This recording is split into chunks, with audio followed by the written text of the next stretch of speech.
গতকালকে আমরা দেখলাম, নাম উল্লেখ করে বলতে হয়, বিএনপির একজন প্রভাবশালী নেতা তিনি বলছেন ৭২-এর সংবিধান নাকি জিয়াউর রহমানের অবদান, বিএনপির চেতনার আলোকে নাকি ৭২-এর সংবিধান হয়েছে। আমাদের কাছে অবাক লাগে, এরা কি করে বিএনপির মতো একটি দলের প্রভাবশালী নেতৃত্বের অবস্থানে এখনো রয়েছে, যেই ৭২-এর সংবিধানের মৌলিক ভিত্তিকে ধ্বংস করেছে জিয়াউর রহমান। আমরা তাকে স্মরণ করি শ্রদ্ধার সাথে। ৭২-এর সংবিধানের ভিত্তি তো ধসিয়ে দিয়ে গেছেন তিনি, আবার সেই সংবিধানকে আপনারা বলছেন জিয়াউর রহমানের অবদান। আপনাদের লজ্জা করা উচিত। এরা বলছে একদিকে মৌলবাদী, তারা নিজেরা তো সুবিধাবাদী। বাংলাদেশ রাষ্ট্রের সবচাইতে বড় বৈষম্য হলো এই ভোটের বৈষম্য। একজনের ভোটে এমপি হবে, আরেকজনের ভোটে এমপি হবে না, তা হবে না। কোন রাজনৈতিক দল জাতি বিভক্তির বয়ান নিয়ে সামনে আসছে, বুঝতে হবে তারা পার্শ্ববর্তী রাষ্ট্রকে শক্তিশালী করতে চাচ্ছে, তাদের পরিকল্পনা নিয়ে আগাচ্ছে। তারা বলছে, সর্বোচ্চ নেতা থেকে নিয়ে তাদের নেতারা বলছে তারা মৌলবাদী শক্তির উত্থান দেখতে চায় না। আমরা পরিষ্কার জানতে চাই, বিএনপির নেতৃবৃন্দের কাছে জানতে চাই, বাংলাদেশে মৌলবাদী শক্তি কারা তা বলতে হবে, প্রকাশ করুন কারা। এবং তারা জাতিকে দক্ষিণপন্থী, উত্তরপন্থী এমন পন্থী হিসাবে বিভক্ত করতে চাচ্ছে।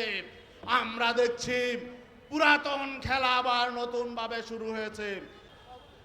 বৃষ্টি, যেহেতু বৃষ্টির মৌসুম, বৃষ্টি মাঝে মধ্যে আসবে আবার চলে যাবে, আতঙ্কের কোনো কারণ নাই। পিসা হুজুর আছেন যেহেতু, আমরা থাকবো তো ইনশাল্লাহ। এই 2024-এর জুলাই বিপ্লবে ফেসিবাদী শক্তিকে উৎখাত করার জন্যে বাংলাদেশের শান্তিকামী মানুষ, ছাত্র জনতাকে সামনে নিয়ে আমরা সবাই ঐক্যবদ্ধভাবে মাঠে ছিলাম। জুলাই বিপ্লবের মধ্য দিয়ে ফেসিবাদের উৎখাত হয়েছে। আমরা ভেবেছিলাম আমরা ঐক্যবদ্ধভাবে সকলে মিলে বাংলাদেশটাকে নতুনভাবে গড়ে তুলব। আমরা পুরাতন রাজনীতি, পুরাতন দুঃশাসন, স্বৈরাচারের অবসান ঘটিয়ে নতুন বন্দোবস্তের ভিত্তিতে নতুন বাংলাদেশ আমরা গড়ে তুলব। কিন্তু দুঃখজনক বাস্তবতা হলো, আমরা 5 আগস্টের পরই দেখলাম মাত্র অল্প দিনের ব্যবধানে জাতি বিভক্ত হয়ে গেল, 2টা শ্রেণীতে পরিষ্কার বিভক্ত হয়ে গেল। একটা শ্রেণী নতুন বাংলাদেশ চায়, নতুন রাজনৈতিক বন্দোবস্ত চায় এবং মানুষের অধিকার ফিরিয়ে দেওয়ার জন্য এখানে নতুনভাবে আবার যাতে কোনো স্বৈরতন্ত্র কায়েম হতে না পারে, এজন্য রাষ্ট্র সংস্কার চায়। আর আরেকটা শ্রেণী, তারা পুরাতন বন্দোবস্তের পরিবর্তন চায় না, তারা পুরাতন সংবিধানের পরিবর্তন চায় না, তারা নতুন কোনো সংস্কার চায় না। আমাদের কাছে অবাক লাগে যে এই জুলাই বিপ্লব থেকেও তাদের কোনো শিক্ষা হয় নাই, তারা সেই পুরাতন কালচারে রাজনীতি করতে চায়।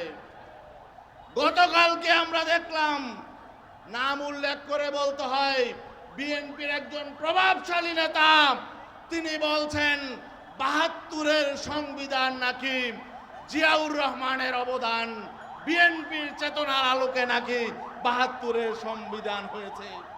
আমাদের কাছে অবাক লাগে, এরা কি করে বিএনপির মতো একটি দলের প্রভাবশালী নেতৃত্বের অবস্থানে এখনো রয়েছে, যেই ৭২-এর সংবিধানের মৌলিক ভিত্তিকে ধ্বংস করেছে জিয়াউর রহমান। আমরা তাকে স্মরণ করি শ্রদ্ধার সাথে। ৭২-এর সংবিধানের ভিত্তি তো ধসিয়ে দিয়ে গেছেন তিনি, আবার সেই সংবিধানকে আপনারা বলছেন জিয়াউর রহমানের অবদান। আপনাদের লজ্জা করা উচিত। আমরা দেখতে পাচ্ছি সেই শক্তিটি বাংলাদেশকে আবার বিভক্ত করার জন্যে শেখ হাসিনা যেই বয়ান দাঁড় করাতো, তারা আবার সেই বয়ান সামনে নিয়ে এসেছে। এরা বলছে একদিকে মৌলবাদী, তারা নিজেরা তো সুবিধাবাদী। তারা বলছে সর্বোচ্চ নেতা থেকে নিয়ে তাদের নেতারা বলছে তারা মৌলবাদী শক্তির উত্থান দেখতে চায় না।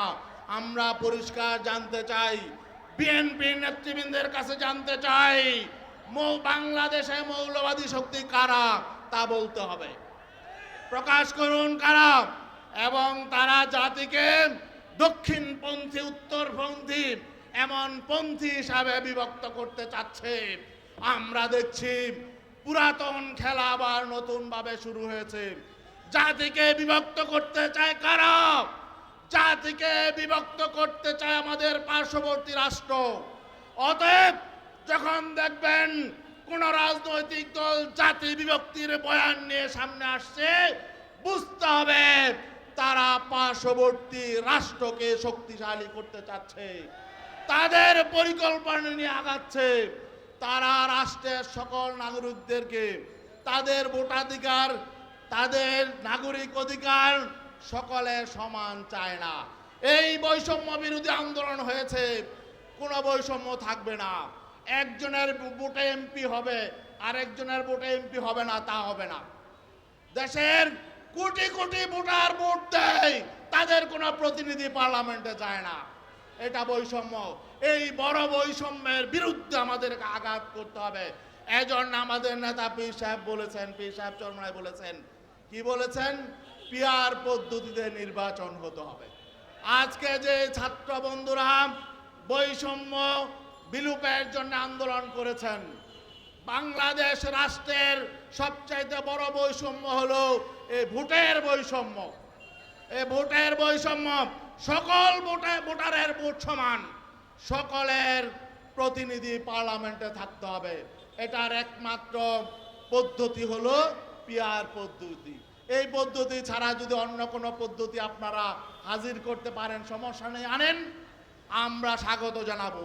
কিন্তু একজন ভোট দিয়ে উৎসাহ করবে, আনন্দ ফুর্তি করবে, আর একজন ভোট দিয়ে সংকুচিত হবে, সে অনুতপ্ত হবে, সে নিজেকে পরাজিত মনে করবে, এই অবস্থা আমরা সামনে দেখতে চাই না।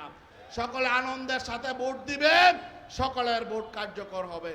আগামীতে আমরা নির্বাচন চাই, যেন তেন নির্বাচন নয়, ফলপ্রসূ নির্বাচন, সুষ্ঠু নিরপেক্ষ নির্বাচন, কার্যকর নির্বাচন, এবং নির্বাচনের মধ্য দিয়ে যাতে ভালো মানুষ পার্লামেন্টে যেতে পারে, ভালো সরকার হতে পারে।